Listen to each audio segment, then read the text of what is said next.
Дараагийн мэдээг танилцуулъя. За Америкийн нэгдсэн улсын ерөнхийлөгч Дональд Трамп TikTok компанид өгсөн хугацааг сунгасан байна. За түүний хувьд бол TikTok компанийг бүгдээр хятад ард улсын бус одоо эзэмшигчид зарах хугацааг өөрчлөөд энэ одоо бям гар хүртэлх хугацааг олгож байгаа юм байна. За Трампийн мэдгдснээр одоогоор ByteDance компани эзэмшиж байгаа энэхүү олон нийтийн мэдээллийн хэрэгсэл болох TikTok аппликейшнийг худалдахад дэмжлэг үзүүлэх юм бол бүгдээр хятад ард улсад ногдуулах татврын одоо гайлын татварыг бууруулах боломжтой гэдгийг мэдгдсэн байна. За Америкийн нэгдсэн улсын хувьд бол бүгд найрамд хятад ард улсын энэхүү аппликейшнийг хятад бус эзэмшигчид зарах ёстой гэсэн ийм байр суурьтай байгаа. За яагаад ийм байр суурийг илэрхийлэх болсон гэхээр үндэсний аюулгүй байдлын шаардлагатай холбоотой. За Америкийн нэгдсэн улсын засгийн газрын хувьд энэхүү аппликейшн хятадын засгийн газрын заавраар ажилладаг. За энэ аппликейшнээр дамжуул бүгд найрамд хятад ард улсын засгийн газар Америкийн нэгдсэн улсын хэрэглэгчдийн хувийн мэдээллийг бол ихээхэн хэмжээгээр олж авдаг. За дээрээс нь бол гадаад улс орнуудад улс төрийн нөлөөгөө бэхжүүлэх зорилгоор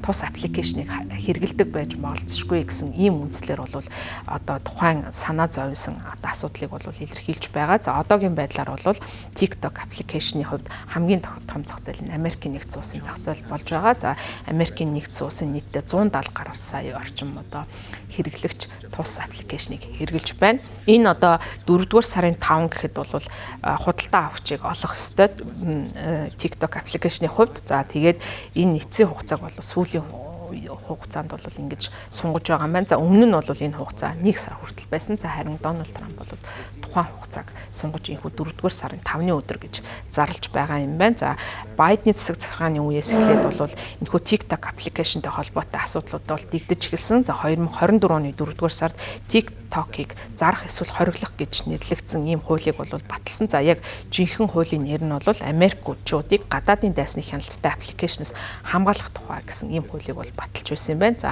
Трампийн хувьд бол энэ засаг захиргааны тэргуун баснаас хойш бол тухайн бодлогыг үргэлжлүүлэн хэрэгжүүлж байгаа ByteDance компанийг 1 сарын 2025 оны 1 сарын 29 хүртэл хувьцаагаа зарах эсвэл уг аппликейшнийг Америкийн нэгдсэн улсад хориглох эрсдэлтэй ийм нөхцөл байдлыг бол үргэлжлүүлэн сунгаж инхүү 4-р сарын 5-ны өдөр бол болгосон. За Трампийн зүгээс бол бас улс орнуудад тарифын одоо далаалах бодлогыг хэрэгжүүлж байгаа автомашины сэлбэг хэрэгсэл автомашинд 25% татвар ногдуулах тухай заасан. За энэ нь бол дэлхийн худалдаанд хурцтмал байдлыг бол үүсгэсэн. За автомашины импортын татварыг бол энэ 7 хоногоос эхлээд мөрдөж эхэлнэ. За харин эх сарын 5-р сарын 3-наас автомашины сэлбэгийн тарифыг бол мөрдөж эхлэх юм байна. За Америкийн нэгдсэн улсын хувьд бол хятадд бас онцгойлон бүх бараа бүтээгдэхүүнд 20% татвар ногдуулах байгаа. За энэ бол өмнө нь 2-р сар зарласан 10% татвараас нэмэгдсэн ийм үзүүлэлт байгаа. За мөн өөрийн холбоотнууд болох Канад болон Европын холбоонд ч гэсэн огцом ийм хэмжээтэй татвар ногдуулна гэдгийг мэдэгдэж байгаа. За TikTok-тэй хувьд бол олон оронд бол TikTok-ийн хувь заяатай холбоотой олон асуудлууд гарч байна. За тухайлах юм бол TikTok-ийн хамгийн том зах зээл болох боломжтой байсан энтгэг улс 2020 оны 6-р сард хятадын эзэмшиж байсан бусад 56 аппликейшний хамт бол TikTok-ыг хаасан. За Япон, Австрали, Пакистан улсууд ч гэсэн энэ аппликейшнийг хориглох эсвэл хязгаарлах талаар бол бодлого баримтлагаар ажиллаж байгаа юм байна. За Америкийн нэгдсэн улс TikTok-ыг бол бас хориглох ийм чиглэлд бол ажилладаг. За ялангуяа бүгд найрамд намын удирдагчид Палестиныг дэмжсэн контентийг TikTok-ыг гаргаж байна. За еврейчүүдийн эсрэг контент, Израилийн эсрэг контент гаргасан гэсэн